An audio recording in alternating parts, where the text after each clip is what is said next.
Olá, tudo bem? Pastor Maicon aqui, passando mais uma vez, mais uma semana, e eu disse que eu vou tentar manter esse ritmo disso pra mais. Deixa eu te falar, faz uma semana que eu postei o último vídeo, né, falando um pouquinho sobre desânimo, eu falei que eu tava cansado, enfim. Mas acontece que de lá pra cá, algumas coisas aconteceram aí e foram meio sinistras. Por exemplo, nós tivemos mais 3 casais abandonando a igreja, nós tivemos mais um episódio em que a minha cidade aqui, Novo Hamburgo, Rio Grande do Sul, foi notícia nacional. Sim, um cara resolveu abrir fogo contra tudo e todos, literalmente.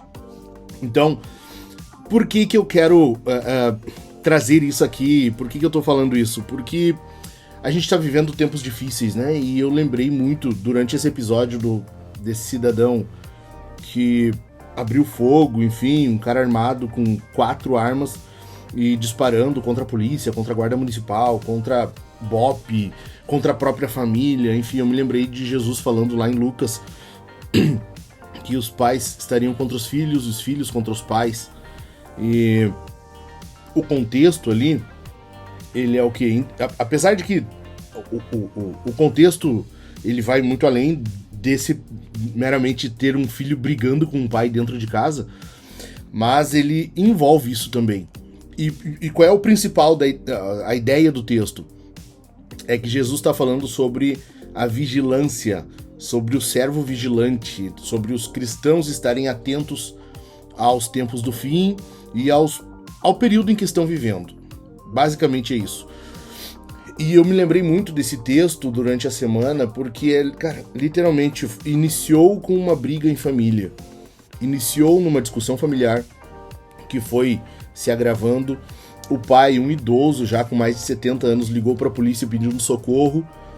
E aconteceu o quê? Que quando a polícia chegou, esse cidadão ele começou a abrir fogo contra todos. Inclusive os policiais que estavam atendendo a ocorrência naquele momento foram alvejados, foram baleados, vieram a óbito. E por quê? Porque havia um cidadão ali descontrolado, totalmente incapaz, e que resolveu disparar. E se tu me conhece, tu sabe que eu não sou desarmamentista, eu não sou.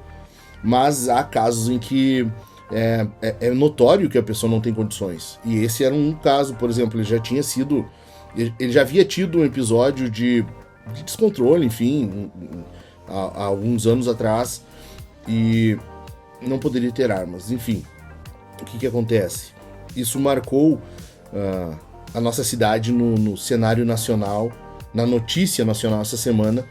E óbvio que o governo já se vale disso daí para falar contra as armas, né? Para falar contra, enfim.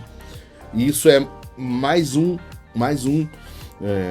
momento, uma oportunidade do governo se aproveitar para ir implementando a política desarmamentista. Afinal, o governo se vê como Deus, e como Deus, ele não quer que os cidadãos tenham a menor capacidade de se voltar contra esse Deus, contra esse ídolo que é o Estado, que é o governo. Mas, além disso, por que eu mencionei o pessoal que saiu da igreja? Porque as razões que deram para a saída da igreja são totalmente esdrúxulas, ridículas. Tu vê que a pessoa ela não está ali por amor à igreja, por amor a Jesus. E muito das razões para a saída foram provocadas pela própria pessoa. Enfim, eu não vou entrar em detalhes, mas casos de picuinha, assim, ridículo. Isso me lembra muito o que Jesus falou, né? Que no fim o amor de quase todos esfriaria. E a gente percebe isso, assim, notoriamente nos nossos dias. E não tem sido diferente aqui. E eu quero te chamar a atenção a isso. Eu gostaria muito que tu estivesse atento, tu estivesse atenta para esses sinais que estão acontecendo. Porque a gente se preocupa muito com os grandes eventos, né? A estrela caindo do céu, o sol escurecendo, essas grandes coisas. Mas, cara, às vezes tem coisas acontecendo à nossa volta e nós podemos estar anestesiados contra isso.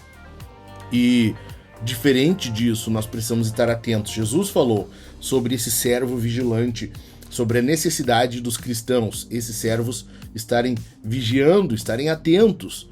E eu quero muito te encorajar a estar atento. E de que forma que isso acontece? Primeira coisa que tu precisa é não viver de forma aleatória, assim, sabe? Solta. Viva vivendo os teus dias, teu dia a dia, sempre lembrando que nós estamos num contexto de batalha espiritual. Nós precisamos lembrar de que estamos em meio a uma guerra que já foi vencida, mas ainda restam algumas batalhas. Ou seja, até que Jesus volte, nós podemos cair. E eu me lembro muito, eu tenho esse texto para mim e eu lembro dele todo dia, literalmente todo dia. Aquele que julga estar de pé, veja que não caia. Todos nós podemos cair, se não for o Senhor nos sustentando. Então, primeira coisa, lembre de estar atento a esses sinais, a esse período que você está vivendo. Segunda coisa, lembre que a qualquer momento tu pode cair se tu descuidar, se tu não prestar atenção. Então, vigia e busca recurso onde tu tem recurso, que é no nosso Pai que está nos céus. E em terceiro lugar, sirva a igreja, sirva fielmente a igreja sem abrir mão disso, porque nós precisamos servir ao corpo de Cristo. Não tem como nós querermos um relacionamento com Cristo se não tivermos um relacionamento com o corpo de Cristo. Sirva a igreja, te dedique à igreja, ame a igreja, e assim você estará demonstrando o serviço a Cristo, o teu amor a Cristo, a tua dedicação a Cristo, ok? Então, que Deus abençoe teu fim de semana, fica com Jesus, sirva a Ele de forma essencial, como se a tua vida dependesse disso, e não abra mão disso aqui. Que Jesus te abençoe, um abraço.